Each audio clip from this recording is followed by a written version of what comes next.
O hindi lang sa oven at sa kawali na pwede nating lutuin yung ating mga pizza. At madali lang naman itong gawin ga. O baka sabihin nyo hilaw po yung mga toppings. Ay hindi po. Kaya nga panuorin mo ng buo yung ating video. Tapusin mong panuorin. Kaya tara na. Magsimula tayong gagawa ng ating sauce. So dito meron akong 1 cup ng tomato sauce at lagyan ng 3/4 cup na banana ketchup at 1/4 cup na tomato paste. Maglagay muna ako dito ng 1 tablespoon ng asukal at mga 1 teaspoon ng black pepper at 1 teaspoon ng magic sarap. At haluin lang natin ito ng mabuti. At dito nga parang nakulangan pa ako sa ating asukal kaya nagdagdag ako dito ng 1 tablespoon. At haluin lang talaga natin itong mabuti ga para mahalo talaga dito yung ating tomato paste.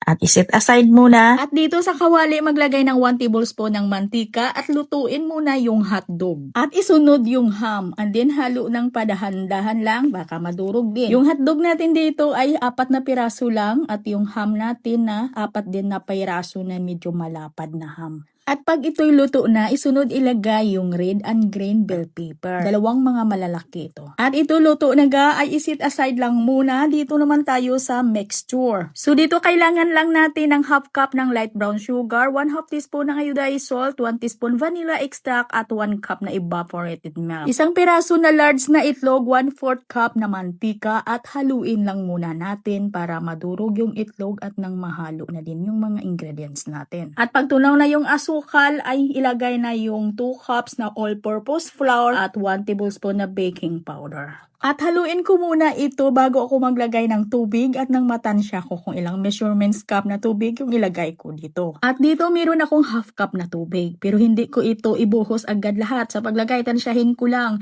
para matansya natin yung mixture natin kasi kailangan natin dito yung hindi siya runny at hindi din masyadong malapot. At dito masyado lang malapot yung mixture kaya mag-add ako dito ng kunti lang na tubig. Ito okay na to, bali mga 1/3 cup lang na tubig yung nagamit natin. Kailangan natansyahin lang talaga natin yung tubig natin para hindi masyadong malabnaw yung mixture. At ito lang dapat yung consistency or kalapot yung mixture. Dito naman tayo sa pagluluto, maglagay lang ng kunting mantika or butter dito sa kawali. At gumamit ako dito ng 1/8 measurements cup para panukat ng mixture. At para lutong-luto talaga yung mixture natin hanggang ibabaw kasi hindi natin ito babaliktarin, kailangan ay panipisin lang talaga natin yan. At pag nagsimula na yung maluto yung ibabaw na nag-dry na saka na lagyan ng sauce. Yung ginawa nating sauce ay ilagay lang natin sa sauce jar. At pag nakalat na yan, ay ilagay na din natin agad yung mga niluto natin na toppings, na hotdog at ham, yung bell pepper, at saka lagyan ng grated cheese and then takpan.